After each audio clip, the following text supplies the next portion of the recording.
Hello folks, and welcome to the third in this series of Let's Play style videos with The Elder Scrolls Legends. This is just going to be gameplay today. I do have some points that I want to make, but I tried to make this video once already and it was incredibly rambly. So I just want to focus in on the games and then talk about what went on in them at a later point. So I'm going to be starting off with this Imperial Might deck, and the first thing that I want to draw your attention to are these two symbols, the yellow lion symbol and the purple anvil, that indicate that this is a willpower and endurance deck, that I use cards affiliated with the willpower attribute and the endurance attribute. Purple cards and cards. The deck itself plays a go-wide strategy. It attempts to deploy a lot of creatures and effects that care about you having a whole lot of creatures on the battlefield at once. So generally I want to work up to having 7 or 8 creatures in play at all times. That's my strategy here. Cards like Imperial Reinforcements make that very easy, giving me 4 creatures with a single action. When I fill a lane with 1/1 grunts, I can create 4 creatures. And then both of these guys, you see, reward me for having large boards. Divine Fervor gives me +1/+1 for each creature, which obviously is better the more creatures I have in play. And Imperial Siege Engine derives its own power and toughness from the total number of creatures I have. I'm going to save that guy more for the late end and keep these two. Okay, perfect. 5th Legion Trainer makes every creature I summon after it a little bit stronger, so she's nice to have here. My opponent plays a 1/2. I'm not going to worry too much about that. I'm just going to get my 5th Legion Trainer in play into the Shadow Lane. Because she's a utility creature, I want her there where she's most protected. And I want to play my Imperial Reinforcements into the lane here to get maximum value out of them. Cool. So this Snow Wolf is a 3/3, while I have the most creatures in a lane, which I do right now in the Shadow Lane here. Then the bonus from the trainer makes it a 4/3. So I've got a nice strong creature there. Hopefully the trainer lives another turn, because next turn I'm able to play my Imperial Reinforcements. I can get a point of damage in here.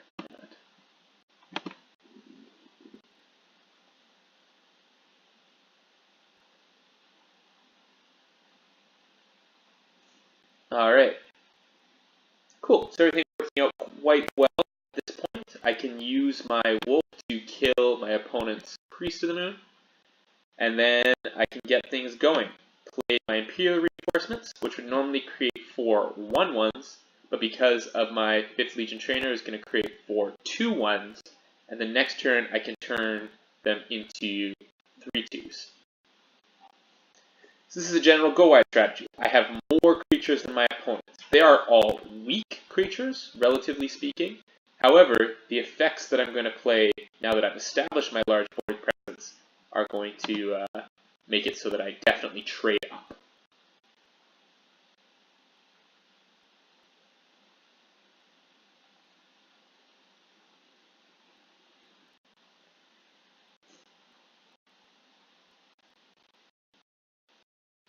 Alright, my opponent decides to come after me, after my creatures, guessing that they're going to regret that a little bit. They see what I've got in store for them.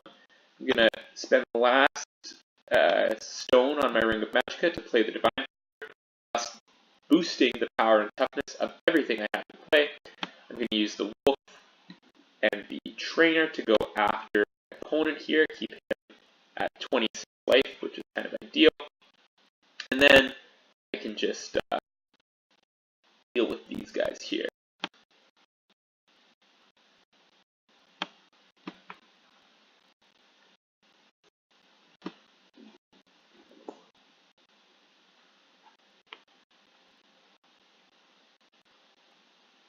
So my opponent finally gets rid of my trainer and continues to trade off things on the board. I'll do the same, but I'm just slowly picking up serious card advantage here as we go on. So yeah, I'll kill his guy here. I will play another 5th Legion in the Shadow Lane where it's safe from my opponent's 4/4. Then I play a Guarded Guar, which is a 3/3 normally, but through the full extent of abilities I have, becomes a 5/4. I have to block my opponent's 4/4. Then I'll use my 3/2 to deal some damage and pass it along.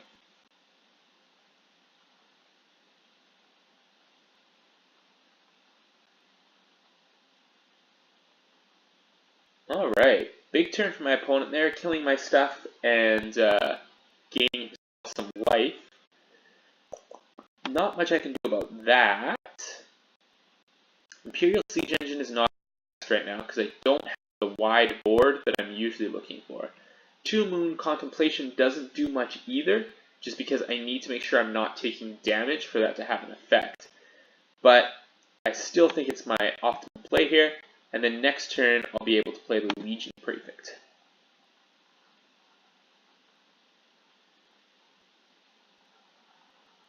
Hit for my opponent, breaks my rune. Gives me, oh, just a little attacker. Don't know how I feel about that exactly.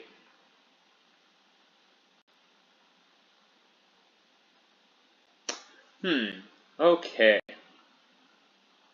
So, Imprison either shackles an enemy creature to prevent it from attacking, or else kills it outright if I have more than, or 4 or more creatures out, yellow creatures out in particular. I think what I'm going to do here is play the Skeleton with the intent of killing my opponent's 6/3 on their next turn, come in for a couple points of damage, and then play the Imperial Siege Engine as a 6/5 into my field lane. Oh, 7/6, sorry, into my field lane. And say go.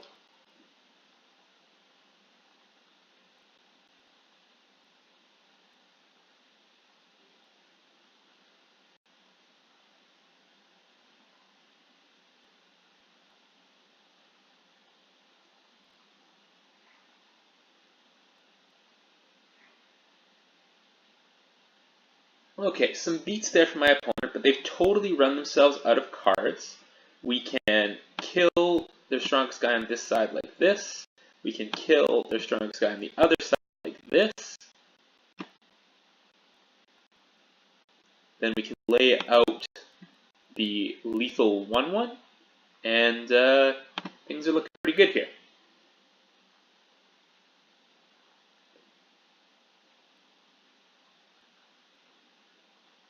Trade off in the field lane,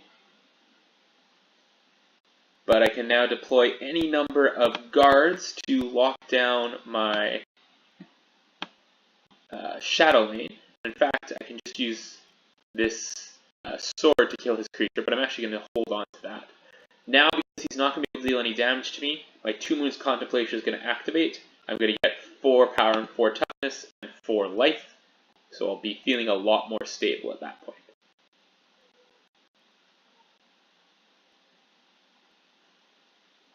I get 6 power and 6 toughness because of the Divine Fervor. Okay, cool. So Priest of the 8 is a good starting place. I'll draw a card by playing him. This guy's great. He allows me to gain life for each creature I summon. I can use my Priest of the Moons to finish off his Priest of the Moons. And then I can just do the work of making back down towards 21 life, because that's where I can get it without having to break a rune.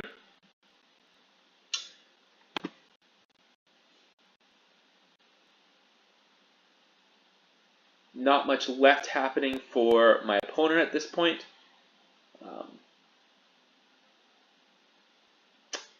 I don't think they're going to be able to get to through our 13 life. We now have 2 Legion Prefects, which are both highly useful here. Not really a point in saving the gold brand that much longer. We'll use it to kill his guy. Then we'll play the Legion Prefects, boost the power and toughness of all of our creatures. Awesome. We're going to put him down, I think, to 16 here. Do just a firm 10 points of damage, depending on what this prophecy is. Okay. So opponent's at 16. That's a position that we can kill him from next turn. We don't want to do another point of damage and break that next rune. Our Imprison is sitting here waiting to kill whatever he plays. If he has 2 things to play, our Gold Breath can kill the second one. Feeling pretty good about all of this.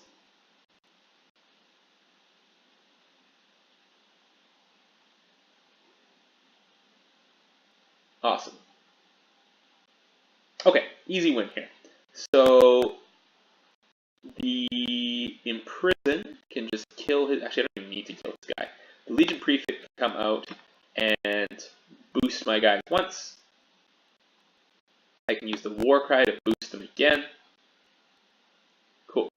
So now I only need to get my opponent down to 8 or 9 life, and then I can kill them directly. So I think it'll be 1 hit from this guy. My opponent does find a Prophecy.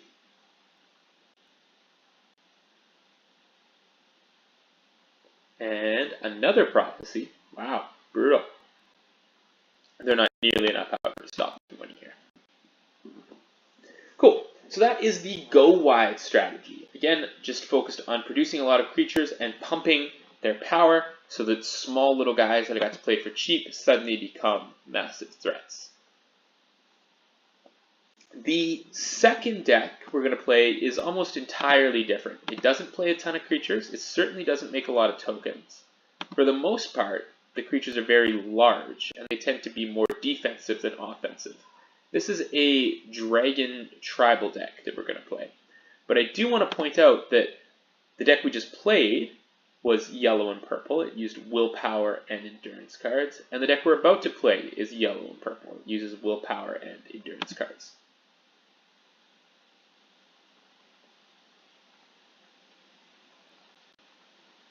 So again, this is a dragon tribal deck. The early game is focused on playing guards and on ramping your magicka, and the late game is focused on playing big, meaty, mean dragons. So, the dragon here I'm going to put back. I want to draw him in late game. But if we look at my other spells, this Tree Minder is a guard that ramps my magicka, just like I said I was looking for. And this Imperial Camp supports all my other guards by giving them +1/+0. It creates a guard when I first play it. So I'm happy to have that in my leading hand as well. That mulligan didn't get us very far. This guy's part of the Dragon Tribal package. He gets stronger with every dragon played.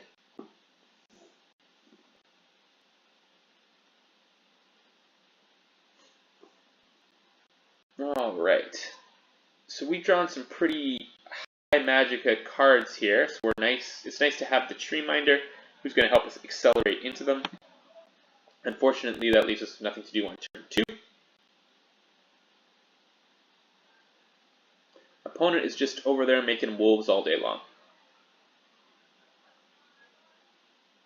Okay, so our play for the next few turns I think is pretty straightforward. It starts with the Tree Minder in the field.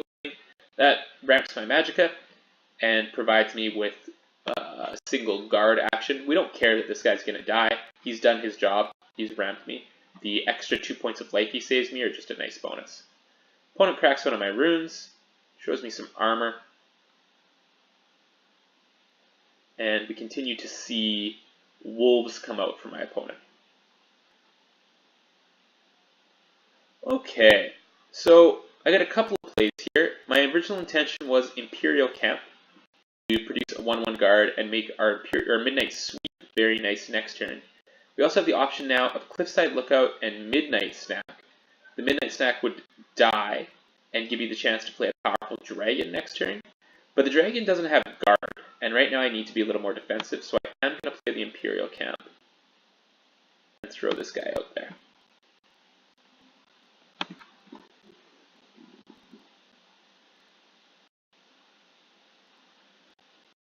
My opponent being quite aggressive here, going to crack a rune for me. It doesn't help a ton.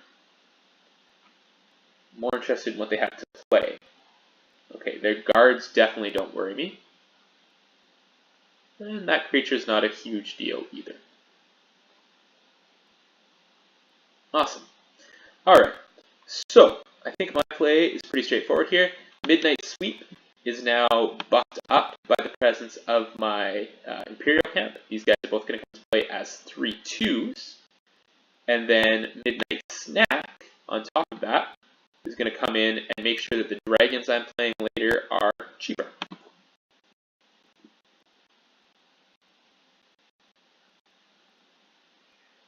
My opponent crashing his creatures in against mine. I am totally happy to be making these trades.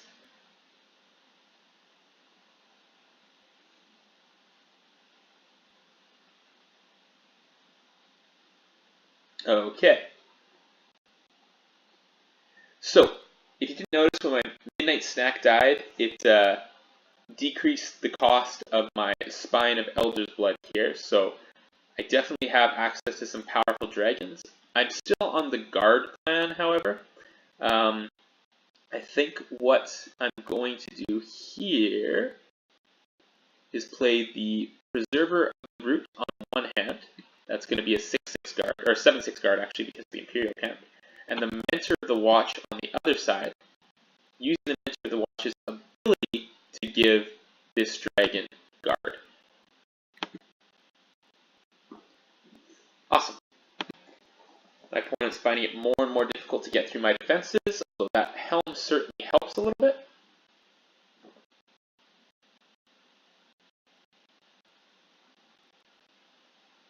The big regenerator for us is definitely not a miss.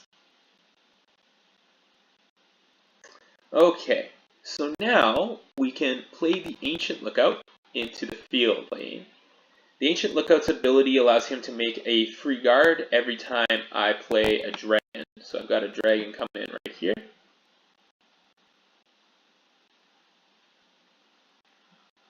We'll get some points of damage in, and we'll pass on from there.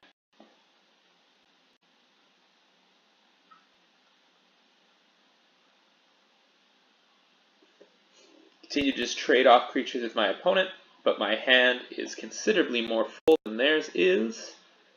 We need some guarding presence now in the field lane here, but remember that every dragon I play is going to cause the Ancient Lookout to create a guard.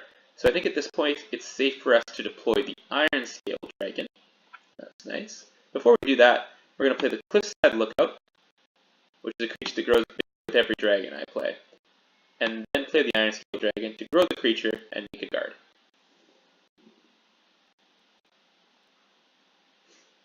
Awesome. So as we move into the late game here, our board gets bigger and bigger while our opponent's board gets smaller and smaller. And we now have a very serious dragon in play. The regenerate ability on a 7/7 is crazy. Basically, it means that my dragon here can kill one of his guys for free every turn. So we're making that happen. Now we just have to focus on shoring up our defenses over here in the shadow lane. So Guardian goes a long way to making that happen. And let's see. What else do we want to deploy this turn? I think the Spine of Elder's Blood is just fine. If we play him into the field lane, then the ability... Oh, here, let's explain this. So the ability of the Ancient Lookout normally makes a guard in the same lane the Ancient Lookout themselves is in. But if that lane is full, as it will be when I play this dragon, instead the ability will push the guard to the other lane. So that helps my strategy of making sure that this lane is guarded as much as possible. I can then continue my push on the opponent's life total, taking them down to a nice 26. And pass it back.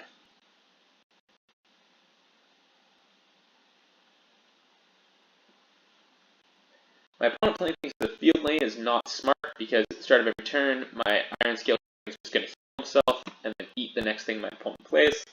So I never really have to worry about that. I need to kill this thing of my opponent here. I think the best thing to do that with is the Cliffside Lookout. I don't want to do it with the Mentor because it would kill the Mentor. Now, I can start dealing some damage to my opponent, but I want to be pretty measured in how I do it. I think it'll only be 6 this turn. Well, let's see what this Prophecy is. Prophecy is for a 3/2. Interesting. Okay. Well, given that I know that, I'm going to get 5 more points here. That should leave us in a position to kill our opponent next turn. We can put one more defender into the shadow lane and pass things along.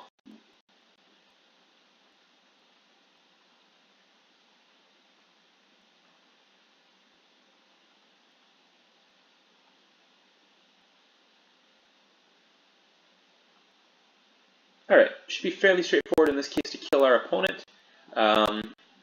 Ideally, we deal him 7 damage or 6 damage at the very end. So can we deal him 9 or 10 damage before then? Yes, we can. We'll launch with this guy first. Okay, no problems with that rune. Then with this guy, no problems with that rune. And then the final 7 points of damage means our dragons put him away.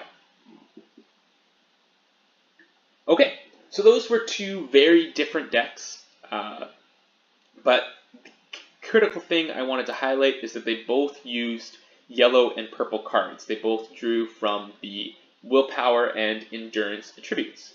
And so when we get to talking about deck building in a more serious way tomorrow, I really want to highlight that. Thanks for watching this.